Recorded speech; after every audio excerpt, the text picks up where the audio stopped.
नमस्कार, आप देख रहे हैं 10 न्यूज भारत और आज हमारे साथ ऐसी ही एक शख्सियत है जिनसे मुलाकात कराते हैं, आपको रूबरू करवाते हैं, जो किसानों को लेकर रखते हैं विशेष लगाव। जी हाँ, किसान नेता आज हमारे साथ रवि कुमार सिद्धार्थ स्टूडियो में शामिल है। आपका बहुत बहुत स्वागत है स्टूडियो में खास मुलाकात के लिए।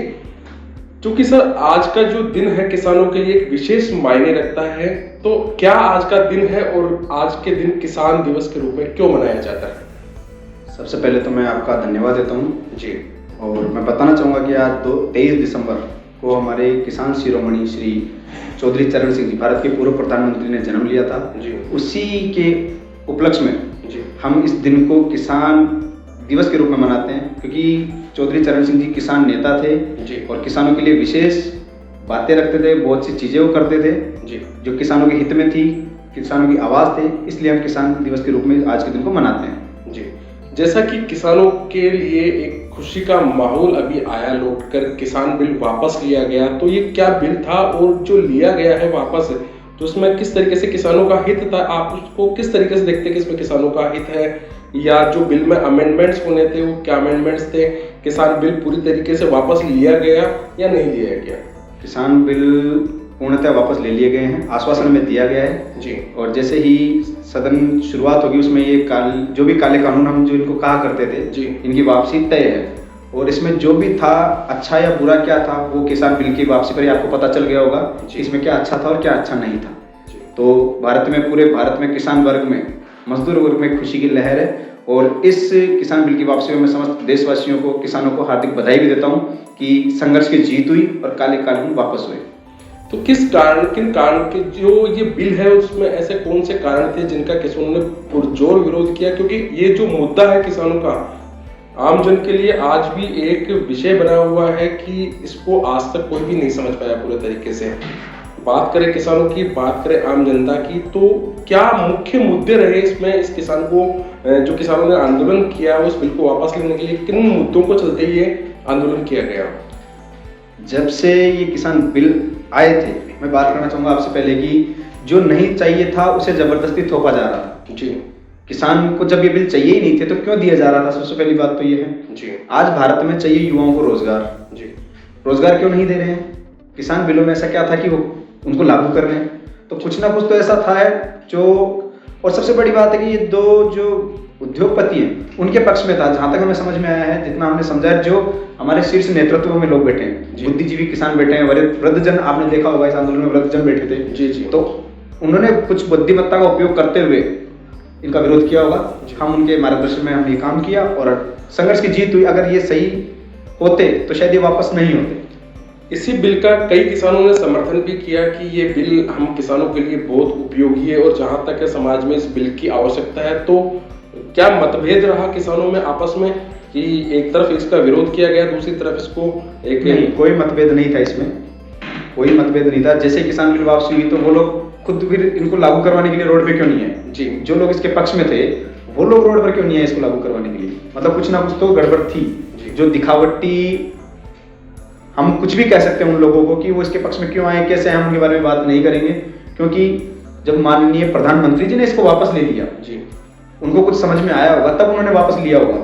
तो सीधी सी बात है, जब उन्होंने मान लिया तो वो पक्ष वाले तो कोई मायने रखते ही नहीं है। समझ जी। बात करते हैं अपन इस समय राजस्थान की राजनीति की, तो इस समय जो मुख्य माहौल बना हुआ है वो किसानों के लिए बना हुआ है। और जैसा कि देखने में आया कि इस समय जो किसानों के लिए मुख्य मांग है, यूरिया की मांग है, खाद की मांग है, उत्तम खाद बीज की मांग है, साथ ही साथ एक बहुत सी व्यवस्थाएं हैं जो किसानों को चाहिए। बिजली के बिल जैसे बढ़ के आ रहे हैं, तो उनके लिए क्या कांग्रेस सरकार करने जा रही है या राजस्थान सरकार किस तरीके से किसानों को अपनी तरफ कर रही है आगामी चुनाव को? देखिए, ये तो पहले बात तो कांग्रेस और बीजेपी का किसानों से कोई ताल्लुकात नहीं है। जी। जो जो किसान हित की बात करेगा वो सरकार किसान की है। जी। तो मैं आपको बताना चाहूंगा, ये राजस्थान ही नहीं, यूपी में भी बहुत सी चीजें हैं। ये जहाँ जहाँ बीजेपी है वहाँ भी ये समस्याएं हैं, जहाँ जहाँ कांग्रेस है वहाँ भी ये समस्याएं हैं। जी।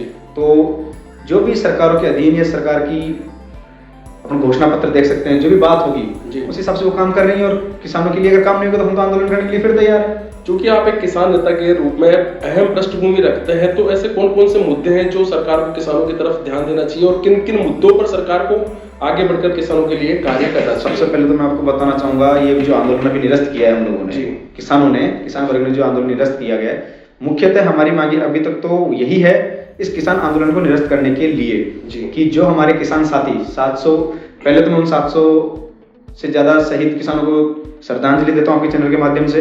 जी। और अब मैं आपको बताना चाहूंगा कि जो 700 से ज्यादा किसान हमारे शहीद हुए हैं जी। उनको मुआवजा, जी। उनके घर से सरकारी नौकरी, जी। साथ ही एमएसपी पर पक्का कानून जी। जब तक नहीं होगा तब तक ये आंदोलन खत्म नहीं होगा। जी। साथ ही एमएसपी हो गई ये और हमारे जो इस आंदोलन में लगे हुए साथियों पे मुकदमे हैं, जी। जैसे कि हरियाणा में 60,000 से ज्यादा लोगों के मुकदमे जी। हैं, कुछ राजस्थान में भी हैं, पंजाब में भी हैं, ये मुकदमे वापस हो तब जाकर ये आंदोलन खत्म होगा।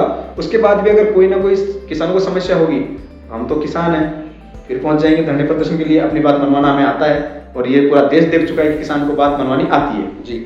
जैसे कि आज चौधरी चरण सिंह जी की जयंती है और इस उपलक्ष्य में आप किसानों को किस तरीके से प्रेरित करेंगे और आगे भी कौन कौन सी जो प्रेरणा है किसानों को मिलनी चाहिए सरकार की तरफ से और क्या क्या मांगे आप सरकार से किसानों को लेकर कौन सी मांगे जो रखना चाहते हैं, जिसमें आप बिजली, पानी, मूलभूत जो आवश्यकता है उनकी, वो कौन कौन सी आवश्यकता है जिनकी आप सरकार से डिमांड रखते हैं हमारे चैनल के माध्यम से? देखिए जी, आज आपने कहा कि किसान दिवस है और किसानों को आप क्या प्रेरणा देंगे। जी, किसान पूरे विश्व को प्रेरणा देता है, मैं किसान को प्रेरणा देने योग्य हूँ ही नहीं। जी। मैं तो किसान के चरणों की धूल हूँ और उनका एक छोटा सा सेवक हूँ जो किसान के अधिकार और हक पर जब भी आँच आएगी उनके लिए मोर्चा संभालने में तैयार खड़े रहेंगे। और जैसा कहा आपने कि सरकारें इन पर क्या है क्या नहीं, देखो समस्याएं ये तो नहीं है कि एक सीमित है जी, हम गिनती में नहीं गिन सकते समस्या को कि हाँ 1 2 3 समस्या 3 है जी, ये समस्या नहीं हो सकती। जैसे जैसे जो भी समस्याएं किसान की आएगी हम उस पर पुरजोर विरोध करेंगे, अपनी बात रखेंगे और अपनी बात मनवाएंगे भी सरकार से। एक अंतिम सवाल आपसे करना चाहूंगा कि सरकारें आती है जाती है और चुनावी समय जो आता है उस समय किसानों को गजक रेवड़ियां बांटी जाती हैं, तो क्या चुनावी समय में एक एजेंडा बन के रह गए हैं किसान सरकारों के लिए? हो सकता है अब तक चुनावी एजेंडे के रूप में समझा गया हो, वोट बैंक के तरीके से समझा गया हो, लेकिन अब किसान ने अपना रुख दिखा दिया है इस आंदोलन के माध्यम से जी। तो अब सरकार कोई भी हो, कोई भी संगठन हो, कोई भी पार्टी हो, वो इसको वोट बैंक ना समझे जी, वो इसको समझे कि वास्तविकता में अगर इनसे हमने जो बात की है वो बात पूरी करनी ही होगी, नहीं की तो ये करवा लेंगे। हश्र आपके सामने है, 13 महीने आंदोलन चला, सर्दी गर्मी बरसात हम डटकर खड़े रहे। हमारे को प्रधानमंत्री जी ने कई शब्द कहे, आतंकवादी हमें कहा, खालिस्तानी हमें कहा, नकली किसान तक हमें बताया। तो किसान तो एक शांति का दूत साबित हुआ है यहाँ पे। किसान ने अपने शांति के रूप में अपनी बात रखी और आगे भी वोट बैंक ना होते हुए ये अपनी बात रखेगा, पुरजोर विरोध के साथ बात रखेगा और अपनी बात मनवाएगा भी।